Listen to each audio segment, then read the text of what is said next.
everything. I just got how he brought me through and the life that how I was done, how I was treated, and everything that started coming forth. But I never was worried. I never hated nobody.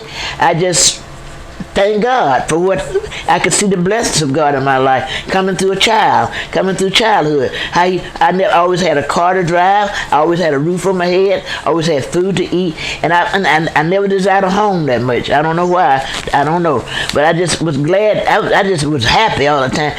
And so anyway, when I went to church, and I was a praiser.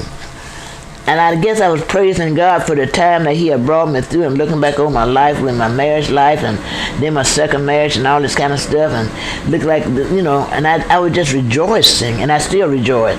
And I was always a praiser and praising God. And I'm telling you, people, that's what made me have. Right now, I'm blessed because I can see church. I can see the church. I can see people in the church. I can see all that now. Not about me. Not about me. It's about God, Jesus. And so anyway, I was praising God. And so, few things that's happened in the church. Sister Lonnie and all of them, and Michael and Deb and stuff like that, and Sister London would be asking me certain things and stuff, with Deb and all this kind of stuff, and I don't know. But anyway, I could pick up his spirit. I could pick up London's spirit. Ella White, he died. He dead and gone. He was the assistant pastor, and Ella White's wife died. And so when his wife died, he had a girlfriend. It's a lot. He had a girlfriend. So. And his girlfriend became to the church, and they were, like people give them the pulpit and stuff like that. And I could pick up her spirit. And so I never will forget. I had a dream about her, and she told me, said, I'm praying for you. And she must have picked up she said, I'm praying for you. And so God had showed me a dream, but she said she was praying for me. So I went to church that Sunday. First one that met the door was her. She said, I'm praying for you. And guess what? I said, make sure you pray the right prayer. They could pick up my spirit. And so anyway, Ella White, I went in there. Ooh, thank you, Jesus. I was standing on the front seat in the pulpit in front of me. And Ella White, he was living there. And so his wife had died. And so she was there. And so God got a hold of me. He said, get up. He said, get up. And I couldn't help myself. I got up and went up in the pulpit and laid my hands on that. Ooh, I could feel, and laid my hands on Ella White, and I could feel the devil. Look like I could feel Ella Lana sitting there. I could feel evil. And looked like the devil tried to break my spirit. All this happened to me. All this stuff happened. Okay. I'm telling you what I know. But coming through all of that, Ella Lana, I'm gonna break it down the church. Well, I left Ella Lana's church. I never forget. Even the deacon there, some of them dead and gone. Deacon said, don't you know he hates you? Nikki, my granddaughter Nikki, I'm trying to get a lot out. Nikki, my granddaughter Nikki, her mother died, Dee Dee died. I went and got her. And brought her to church and everything. Nikki, the one, my granddaughter, the one she married, I used to go to churches all over and everywhere. He was trying to get saved and everything, so she made it after I got Nikki and brought her to my church before London told me to leave. And my spirit was saying, and she was in there praising God. And in my spirit, I said, oh my God, I hope she don't pick up the wrong spirit. I'm going to tell you something happened. I'm just telling you. So Nikki, I went and brought her to church. That's why she had come to church now. I went and got her. And so anyway, So Nikki, this service just going on like you have serving in the church. Nikki, I said, she gonna pick up the wrong spirit. Do you know Nikki went and get in my car? And she said, I hate you. She said, I hate you. I knew she had picked up the devil's spirit. Yes. Wow. She said, I hate you. I looked around, but God was with me. I know it was the devil, see. I said, Nikki, you don't hate me. I said, I love you. And she said, oh. She said, I said, that's the devil. I said, you don't hate me, I love you. And all these things that happened to me. So after I still was at the She was a little girl at that time then. She hadn't met, oh yeah.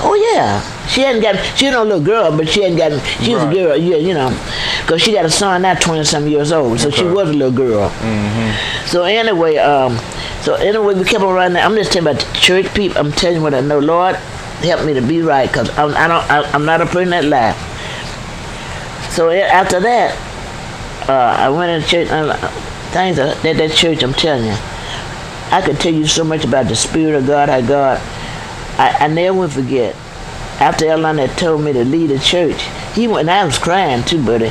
I was driving my car and crying. He said, "Leave," and I left. How long had you been at that church? 30 years. 30 years? It was in 72 till just recently, since I've been here, from 72 to now. I've been here 20 years. 92 to about, I was there for Gilbert died. 2002. I was there ever since 30 years. Yep. 72, that's 2002. Okay. I was there till then. That's how, and that's right now. I don't want to read. Right now, he just died. I don't have nothing in my heart against him, nothing like that. But the devil was trying to run me back out in the world. I said, well, this is a holiness church. You mean to tell me the devil is tricky? This is a holiness church. You mean to tell me the Holy Ghost run you back out? But the devil trying to run me back out in the world. I went to Elon Church. I went to New Friendship. Not a holiness church. I went to the Baptist church. So when I went there, they were saying, "You gonna join the church?" I said, I'm already in the church. I said, I'm not joining. I'm in the church already. I didn't join. They wrote letters and everything. Well, the church is the body of God, not the building that you that's where God was leading me. Celebrate or I didn't join. Yeah. I was there from 2002 to whenever you said. I was there. I taught Sunday school there. I was in the pulpit there. I get up in the morning, 8 o'clock in the morning, go to preach in the pulpit there. But that just showed me how God was with me now. I made it, and I'm still making it. Amen. And I'm so glad that you are my grandson, Andre. I'm so glad that you have God working through you like He working through you to get some answers, because I wish I had did my parents like that. God have worked through people, and He give everybody a knowledge of wisdom. And I'm glad that you have taken this much of me and taken that much of time to do that, and you will be blessed down through the years. I mean, you ain't seen nothing yet. It's more to come your way. And now I see the pulpits. I see the pastors. I love them, but I'm not ignorant to the device of the devil. I know how to watch, and I know how to pray. And you will be hated for Christ's sake, because when God uses you, this is the devil's world. Anything you in and not of is against you. I learned about the Democrats. God, I'm talking about God, not so much about me, about Jesus. I mean, He a teacher. We in the last day. And the Republicans. I sit here. God said, stop voting. Pray. I don't vote Democrat no more. I got so many letters coming in here. I wish I had never. I don't say I wish I never did it. I sent money to the veterans, $10, $15 to them. You get letters all over the world. Everybody started sending. I sent to churches, $10, $15. You get letters all over the world. Right now, my mailbox be packed every time they pack. So all I can say, God have kept me and keeping me, and my prayer now I got an insurance policy. I did have just a policy where you just pay so much a month. So somehow, I think someone was kind of telling me about this. I drawed all the money off the policy that I had. What I did, I got one thing. If anything happened to me, I'm praying to God that I can get it paid for. And this, I don't put no burden on nobody. Right now, I'm paying $243 a month for that, and I'll be through paying for that in about a year or two from now. I called Felicia the other day and asked her how much I had to pay on it. So, make a long story short, if anything happened to me, God forbid, before I get through paying for it, but if I pay for it, ain't nobody got to worry about nothing. It's already paid. Everything in order. Everything. Pastor, everybody. And we can always change pastor. Everything. I got it in the number draw now. But I'm paying for it. Get all that out the way. I don't need no burden on nobody. So I can end it up and say that God is good to me, and I'm telling you. I remember you said you had mentioned like different things you went through, like whether it was drinking or smoking. You said how you was delivered. What was your experience with being delivered from smoking anything, cigarettes, whatever, or drinking or whatever? I never been a big drinker. I love myself and I respected myself as a single woman, as a woman, period. And my mom was always a very sweet mother. She never been out in the world drinking and nothing like that. And she, when your mom in order, it makes, the whole home is different. My dad, good dad, worked, brought his money home and everything like that. But he wasn't saved like my mom. I worked. My mom did days work all her life. That's what kind of work she did, and she was a mother that loved us, and she didn't know. I mean, she did the best she could to raise us, But anyway, my mom. I mean, my mom never went out in the world. She never drank. I did. I used to drink beer. But I respected myself and all that, and then I just respected me. I loved myself all my life. I wasn't a woman that lay out in the street and just drunk. That just wasn't me, and still not me. I never could do that. But like Gilbert, like I said earlier, his father and mother was out of order. I mean, but my dad had run around. I think my dad got a child by another lady right now. I think I got a picture now, I believe, somewhere. But anyway, but he always respected my mother, and he was hurt. I'm gonna say this. I don't think I told you this. After I got saved, my mom died. And I never forget, as long as I live, my mom died. And my mom, I got the picture now too, I could show you sometime. My mom was laying in the bed, and she was sick. And my dad came in there, and I'm glad God showed me that too. I was down there cleaning all the time. I was the cleaner. I kept everything nice and clean, upstairs, downstairs. I was just helping everybody. And so when my mom got sick, and my dad, he must have knew of the Lord some kind of way, because he came in. My mama was laying in bed sick, and he said, Dale, he said, will you forgive me? And my mom was laying there sick. He said, will you forgive me? And she said, I'm the very word she said. She said, yeah, Peter. She said, I forgive you. And I guess he was asking to forgive what he had did, to him. And so after that, my mom died. And Dad, when I would go to church, I had a tape recorder, and I would get out of church, and I would go by the house. My dad, after my mom died, I had some girlfriend or something, but I would go by my mom's house, and I would take my tape recorder with me, and I would play in church records and everything. And so I went by my dad. And my dad was a good man. He was a good man. Just didn't have nobody to love him, but he was a good man. He brought money home to my mom and everything. He did all that. I know what I'm talking about. He would bring his money home, that's for sure. And so anyway, he was just hurting his life, all his life. Didn't have no dad on the side. And mother either, to a certain extent. Grandma, not too much either, too much. But anyway. I mean, he probably had a lot of pain and anger. I mean, that's a lot of the, especially. I mean, you said you was born in what year? 1932. So then, when you think he was born?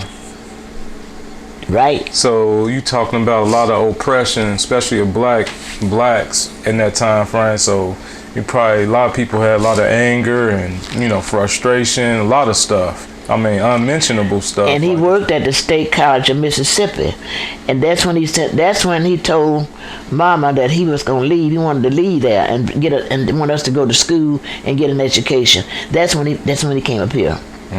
But anyway, getting back to what I was saying, he was